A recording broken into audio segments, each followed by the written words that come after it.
Bueno, buenas tardes a todos y a todas. Primero que nada, un agradecimiento a SEDA y a Flaxo por invitar a CLAES una vez más a participar en actividades aquí en Ecuador. Teodoro, si puedes avisarme en los 5 minutos antes de terminar. Bueno, la idea mía va a ser presentar algunos límites que se nos presentan a nivel global para dar respuesta al crecimiento que se espera a nivel global del consumo de energía, digamos como contexto a lo que es la discusión de las opciones energéticas o la transición energética en Ecuador. Para empezar, ver cuál es la trayectoria del consumo mundial de energía, el consumo esperado según la Agencia Internacional de la Energía.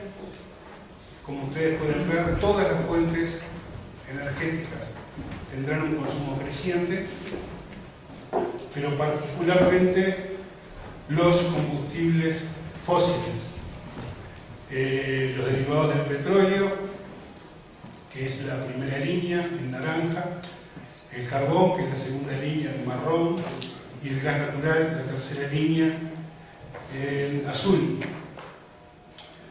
Las energías renovables, si bien tienen un crecimiento en términos absolutos bastante importante, en términos generales van a seguir manteniendo una participación baja en la matriz energética global. Esto al menos es la prospección, reitero, de la Agencia Internacional de la Energía. En el caso particular de América Latina, el crecimiento de la demanda esperada es este que se muestra en la gráfica. No difiere mucho de lo que vimos para el régimen global, con la diferencia que en América Latina hay una participación del carbón bastante menor y una participación bastante más importante del gas natural. Las biomasas, como siempre en la región, tienen un papel destacado. Si ven abajo, a la derecha, en términos absolutos, desde el 90 hasta el 2030, en esos 40 años, el consumo va a pasar de 343 megatoneladas equivalentes de petróleo a 816. O sea que es un consumo bastante importante el que se espera, el crecimiento del consumo haciendo porcentajes del orden del 35% de aquí al 2035. Ahora, un primer problema con el que nos enfrentamos es el denominado pico del petróleo. Esto que muchos de ustedes conocerán deriva de la teoría de Hubbard y representa el momento máximo de producción que tiene un yacimiento, que puede tener un nivel de producción creciente desde sus inicios hasta un cierto punto, aproximadamente la mitad del reservorio, y luego empieza a decaer abruptamente. Esto que se puede hacer para cada yacimiento en particular también puede hacerse a nivel global, y desde hace varios años varios centros se dedican a estudiar la ocurrencia del pico global del petróleo, sumando todas las reservas y pozos en proyección en todo el mundo. Durante muchos años se debatió en centros como la Asociación para el Estudio del Pico del Petróleo, el Watch Energy Group de Alemania y otros centros, y siempre se estimó que antes del 2010 se iba a dar este pico. La Agencia Internacional de la Energía hasta el año 2008 no hacía mención a este problema. A partir de esa fecha hubo un cambio bastante brusco en sus reportes y comenzaron a darle más relevancia a este tema y a alertar con un poco más de importancia acerca de la urgencia que esto iba a tener. Y finalmente, en el informe de la Agencia Internacional del año 2010 se ha reconocido oficialmente, entre comillas, el pico del petróleo convencional fue alcanzado en el año 2006. Por lo tanto, entramos en una meseta de producción y se espera un declive relativamente rápido de la producción global diaria. Es decir, nosotros hasta el 2006 habíamos tenido una producción diaria creciente, lo cual podía acompasar la demanda también creciente a nivel global, pero hemos llegado al punto en el cual ya no va a ser posible abastecer esta demanda. También dice en el mismo reporte la Agencia Internacional de la Energía que para lograr cubrir la demanda esperada hacia el año 2030 se requerirían 6 Arabias Sauditas, haciendo alusión a uno de los países con mayor cantidad de reservas petroleras en el mundo. Con respecto a los nuevos descubrimientos, la expectativa que hay es muy baja con relación al petróleo convencional. Los grandes pozos ya han sido descubiertos, están en explotación y solo se espera que las nuevas reservas a incorporar sean menores que los descubrimientos que tuvieron lugar con anterioridad. Hasta el día de hoy, el petróleo que mayormente consumimos proviene de pozos que han sido descubiertos en la década de los 70 y los 80, y por cada barril nuevo de petróleo que se descubre, nosotros consumimos 3. Por lo tanto, la escasez de este tipo de petróleo va a ser pronunciada hacia el futuro. ¿Qué es lo que una de las alternativas que se manejan como potencialmente sustitutas del declive del petróleo convencional? Es el llamado hidrocarburos en general no convencionales, tanto petróleo como el gas natural. Sin embargo, esto tiene a la fecha varios problemas. Si bien hay abundantes reservas de este tipo de combustible, hay unos cuantos problemas para resolver. El primero de ellos es que mucha de la tecnología que puede hacer disponible este tipo de recursos aún no está pronta. Algunas tecnologías se están aplicando, pero los niveles de recuperación de hidrocarburos que pueden hacerse con estas tecnologías son todavía muy bajos. Un segundo problema es que el retorno energético que tiene este tipo de hidrocarburos es por lo menos incierto. Es decir, la cantidad de energía que se requiere para recuperar estas reservas de hidrocarburos no convencionales pueden llegar a ser iguales o casi iguales que la cantidad de energía que se extrae. Entonces, en muchas de estas tecnologías no es energéticamente viable hacer la explotación. Hay varios impactos ambientales que tienen estas tecnologías y este tipo de recursos, y lo vamos a ver en un instante. Pero además, y aquí está, me parece, uno de los problemas mayores, que las inversiones necesarias para poder extraer este recurso aún no están ejecutadas, ni siquiera planificadas. Es decir, hemos alcanzado el pico del petróleo convencional, nos ha salvado, entre comillas, las sucesivas crisis que del 2007 venimos acarreando, bueno, ahora la de Europa, lo cual nos ha colocado en una meseta en la demanda de petróleo. Pero si, habiendo llegado al pico del petróleo convencional, si el crecimiento se recupera la economía europea y el crecimiento se mantiene a nivel global en las líneas que están pronosticadas por la Agencia Internacional de la Energía, entonces las inversiones necesarias para recuperar los hidrocarburos no convencionales todavía no están. Esto quiere decir que vamos a tener una brecha importante, 5, 6, 7, 8 años, donde no vamos a tener ninguno de los dos petróleos, ni el convencional ni el no convencional, si es que se pudiera definitivamente explotar. Esto es bien interesante, importante para algunos sectores en particular. En el caso de la alimentación, por ejemplo, la FAO ha venido advirtiendo, y el año pasado, sobre noviembre del año pasado, sacó un estudio que incluye este tema. La cadena alimentaria, tanto en la producción como en la distribución, depende mucho del petróleo. Tanto para la producción de fertilizantes, la movimentación de maquinaria y el traslado en sí de los bienes de consumo alimentarios. Entonces ellos están alertando de un previsible aumento de los costos, de los precios de los alimentos vinculados con esta escasez de petróleo en el corto plazo. Hay otro estudio de la aseguradora Lloyds de Londres que es bastante más preocupante. Ellos dicen que el año que viene, en el 2013, va a haber un problema de abastecimiento de petróleo para que la cadena alimentaria pueda cubrir todos sus recorridos.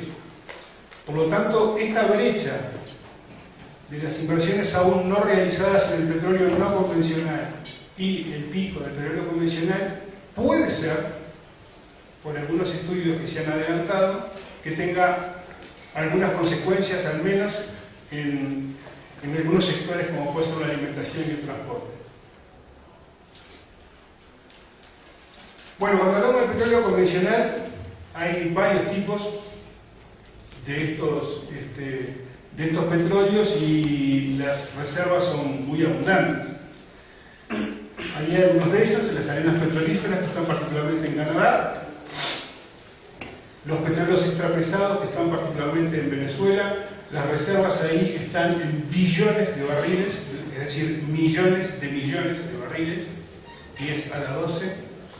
Para tener un punto de comparación, las reservas convencionales a la fecha están en el orden de los 2 billones. Los esquistos o pizarras bituminosas, habitualmente conocidos como oil shales o shale oil, que están en buena parte en los Estados Unidos, y después algunos combustibles sintéticos que se derivan de la conversión, tanto de gas natural como de carbón, para ser utilizados como líquidos combustibles directamente en los motores. Como puede verse, el volumen de reservas conocidas es bastante mayor que la de petróleo convencional, pero como les decía anteriormente, lo que potencialmente es recuperable hoy por hoy y con lo que se prevé en los próximos años está en el orden del 15% de esas reservas.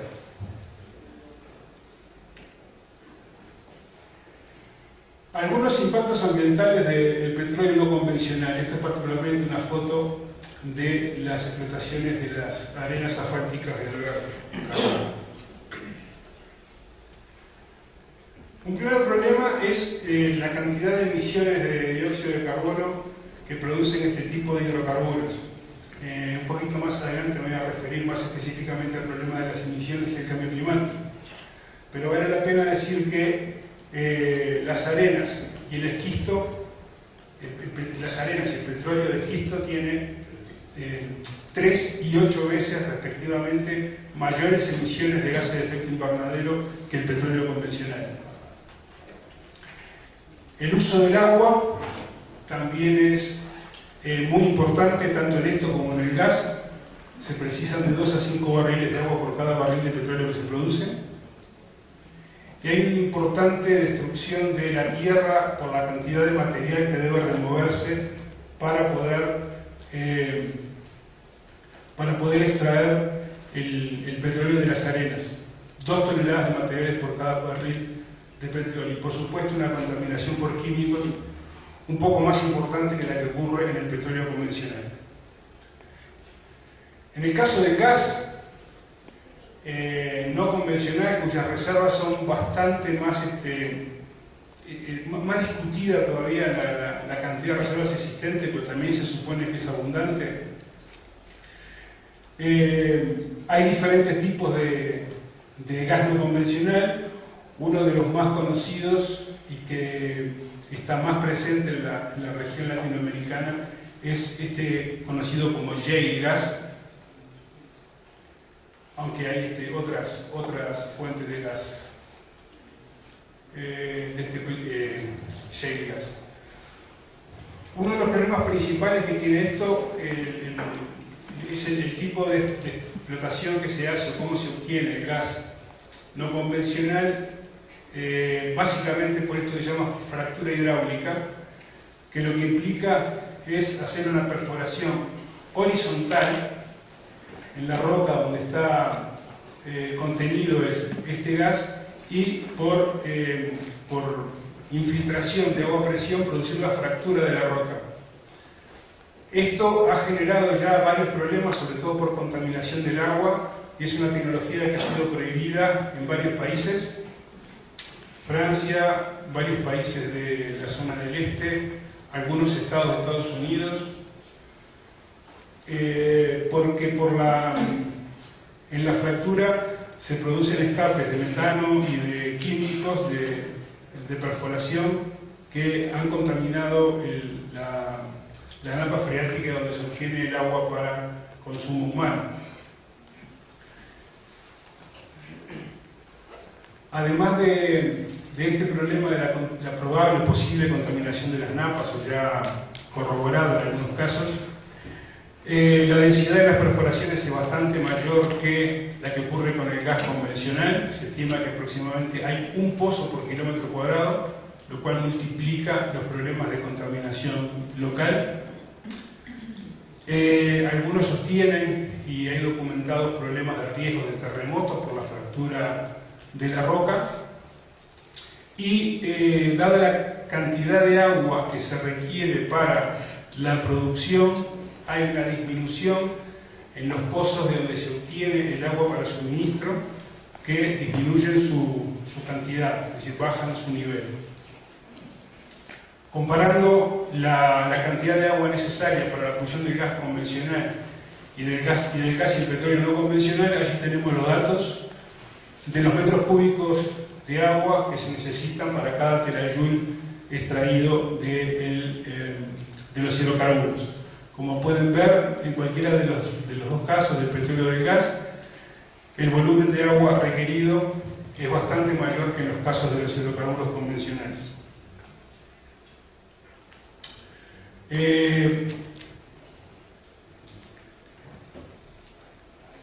Hasta aquí he tratado de presentar algunas limitaciones que se nos presentan para suministrar la cantidad de energía que se va a requerir en el mundo, sobre todo pensando en las dos fuentes más importantes, que son el petróleo y el gas natural. Ahora, esta es una limitante física importante, pero hay otro problema que también hay que considerar, que es el fenómeno del cambio climático y las implicancias que puede tener la utilización del petróleo y gas convencional sumado al no convencional en este problema. Como ustedes saben, seguramente en Naciones Unidas se ha establecido que el máximo posible, o el máximo tolerable de aumento de temperatura a nivel global, para que no haya un cambio abrupto que nos lleve a una serie de consecuencias indeseables con graves problemas para la supervivencia del ser humano en el planeta, ha sido establecido en 2 grados centígrados por encima de la media en la era preindustrial. Es decir, que si nosotros queremos mantener un cierto nivel de vida habitable dentro del planeta, no podríamos pasarnos de un aumento máximo de la temperatura de esos 2 grados. Y este es un número bastante permisivo, diría yo. En realidad, la base científica disponible en realidad argumenta más en favor de que el límite debería estar en 1 grado centígrado. Pero admitiendo que quisiéramos contener el aumento de la temperatura en un máximo de 2 grados, el tipo de reducción de gases de efecto invernadero que nosotros tendríamos que lograr es el que se muestra en la gráfica de arriba. En la gráfica de arriba ustedes tienen en la línea roja lo que es el escenario tendencial de emisiones si no se toman medidas a nivel global para combatirlo, donde la temperatura puede llegar a aumentar hasta 6 grados según los reportes de la agencia y un poco menos según el IPCC, de la Agencia Internacional de la Energía. Para lograr el nivel de estabilización en 2 grados, la trayectoria que deben seguir las emisiones es la que está marcada con línea azul.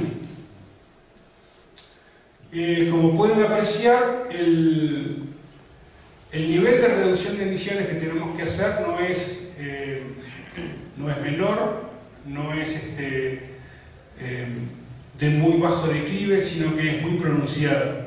Y en la gráfica de abajo lo que están son las temperaturas, los niveles de temperaturas que se pueden llegar a alcanzar en los escenarios estimados para la curva azul, que se ve de emisiones en el gráfico de arriba, o la curva roja que se ve en el gráfico de arriba, que sería el escenario tendencial. Por lo tanto, parecería desde el punto de vista de la supervivencia humana que iniciar el camino en aquella trayectoria en azul sería lo más apropiado. Sí, ya los 5, te faltan correcto. 5 minutos, ¿no? Gracias, ya estoy terminando. Arriba dice presupuesto de carbono 1.400 gigatoneladas de dióxido de carbono. ¿Esto qué quiere decir?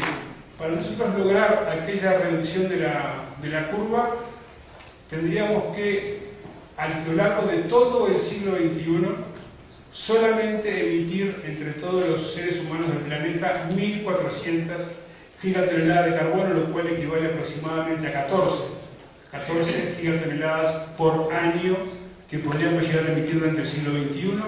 Hoy estamos en el entorno de las 50 gigatoneladas, lo que también da una imagen de cuál sería la reducción que deberíamos tener. Sin embargo, si uno mira la cantidad de carbono que hay acumulado en las reservas de petróleo, carbón y gas natural conocidas, vemos que superamos largamente, muy largamente, ese presupuesto. Solo con el petróleo convencional y no convencional, la cantidad de carbono acumulada en esas reservas y que potencialmente se podría liberar en el caso de consumirlas, estaría en el orden de 4.200 gigatoneladas.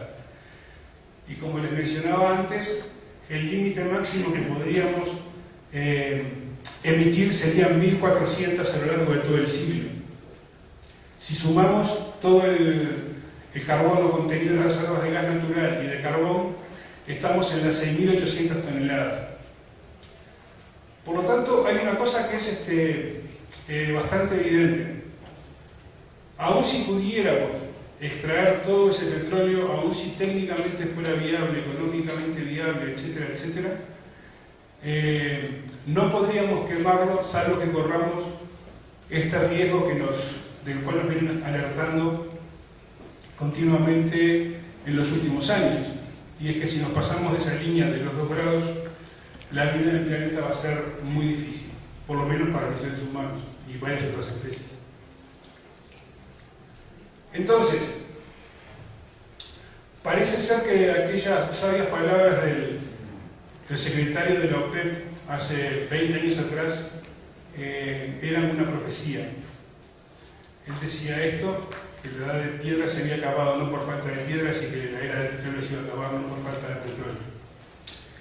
Es evidente que enfrentamos unos límites ambientales importantes y que ya sea por este problema ambiental global, por los problemas ambientales locales o por el precio que va a alcanzar el petróleo, porque una cosa que no mencioné es que cualquier explotación de los petróleos y gases no convencionales implica costos bastante más elevados de combustible. Por lo tanto, lo que es seguro es que la era del petróleo barato se terminó. Es probable que la era de la energía barata se haya terminado, a menos que se dispongan para ello de enormes subsidios como acontece ahora.